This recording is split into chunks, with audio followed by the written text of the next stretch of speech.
Waste London کے ایک مقامی ہوٹل میں تھرڈ ورلڈ سالیڈیرٹی کے زیر اہتمام محمود جمال کو خراج تحسین پیش کرنے کے لیے ایک پروقار تقریب کا اہتمام کیا گیا۔ اسی پر دیکھیے غلام حسین اوان کی یہ report.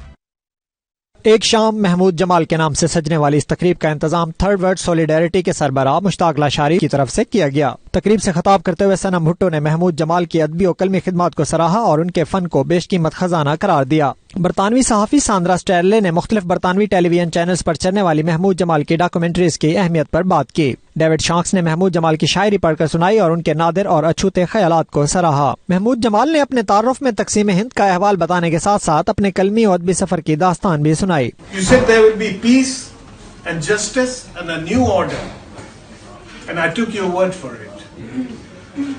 You said it was all a mistake that the majority of the world was subjugated and oppressed, and I took your word for it.